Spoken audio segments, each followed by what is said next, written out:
കോൺഗ്രസിനുള്ളിലെ ഇപ്പോഴത്തെ ഏറ്റവും വലിയ ചർച്ചയെന്ന് പറഞ്ഞാൽ ആരായിരിക്കും മുഖ്യമന്ത്രി എന്നുള്ള ചർച്ച ഇങ്ങനെ നടന്നുകൊണ്ടേയിരിക്കുകയാണ്, അവസാനമില്ലാതെ പൊയ്ക്കൊണ്ടിരിക്കുക. അപ്പം ലീഗ് ഇതിനെ ശക്തമായി എതിർത്തിട്ടുണ്ട്. ലീഗിന് ഈ ഒരു ചർച്ചയിൽ കടുത്ത അതൃപ്തിയുണ്ട്. ലീഗ് യോജിക്കുന്നില്ല, ഇപ്പോഴേ ഉള്ള ഈ ചർച്ചയുടെ ആവശ്യമില്ല, റിസൾട്ട് വന്നതിന് ശേഷം പോരെ എന്നൊരു ചോദ്യം ലീഗ് ചോദിച്ചിട്ടുണ്ട്.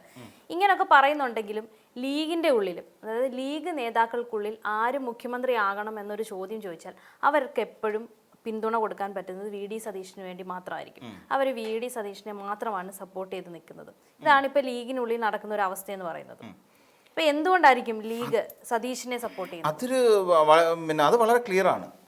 എന്തുകൊണ്ടാണെന്ന് ചോദിച്ചാൽ വളരെ ക്ലിയർ ആണ്. കാരണം വി ഡി സതീഷിനെ പോലൊരു നേതാവാണ് ശരിക്കും ന്യൂനപക്ഷത്തെ ഒരുപാട് പിന്തുണച്ചിട്ടുള്ളത്. ന്യൂനപക്ഷത്തിന് തങ്ങൾക്ക് ആവശ്യമായ വോട്ടേഴ്സാണ് അത് എന്നുള്ള ധാരണയോട് കൂടി പെരുമാറിയത് വി ഡി സതീശൻ തന്നെയാണ്.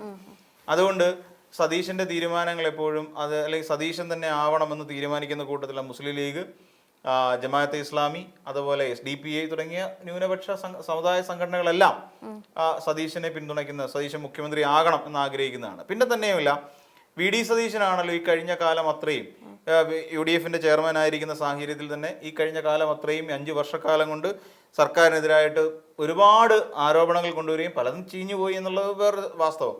എന്നിരുന്നാൽ തന്നെയും ഒരു ലൈം ലൈറ്റ് നിൽക്കാൻ വി ഡി സതീശന് കഴിഞ്ഞു എന്നുള്ളതാണ്.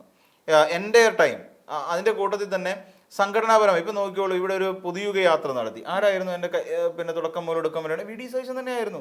അവിടെയൊന്നും നമ്മൾ ചെന്നിത്തലയെ കണ്ടതേയില്ല, ചെന്നിത്തലയെ കണ്ടില്ല, KC വേണുഗോപാൽ അല്ലായിരുന്നു. അവിടെ എല്ലാം മുന്നിൽ നിന്ന് നയിച്ച ഒരാൾ, KPC അധ്യക്ഷനായ സാറിന് സണ്ണി ജോസഫ് ഇതിനൊക്കെ മുന്നിട്ട് ഇറങ്ങേണ്ടതാണ്. പക്ഷെ സണ്ണി ജോസഫിനെ പോലും കണ്ടില്ല. KPCCയുടെ നേതൃത്വത്തിൽ ഒരു ജാഥ പോലും നയിച്ചേണ്ടില്ല. UDF നേതൃത്വത്തിലല്ലേ ഇവിടെ ജാഥ വന്നത്. അപ്പം സണ്ണി ജോസഫിനില്ലാത്ത, KC വേണുഗോപാലിനില്ലാത്ത, രമേശ് ചെന്നിത്തലയ്ക്കില്ലാത്ത ഒരു പ്രാധാന്യം ഇവിടെ വി ഡി സതീശന് കിട്ടി. അതിലൂടെ വി ഡി സതീശൻ ശക്തനായി മാറി എന്നുള്ളത് യാഥാർത്ഥ്യമാണ്. കോൺഗ്രസിൽ ഇന്നൊരു പക്ഷേ പാരവണി ഇല്ലെങ്കിൽ ഒരിക്കലും വലിച്ചു താഴെയിടാൻ കഴിയാത്ത ഒരു നേതാവ് എന്നുള്ള നിലയിലേക്ക് വി ഡി സതീശൻ വളർന്നു കഴിഞ്ഞു. അത് വാസ്തവമാണ്, അതിൽ മാറ്റാൻ പറ്റില്ല.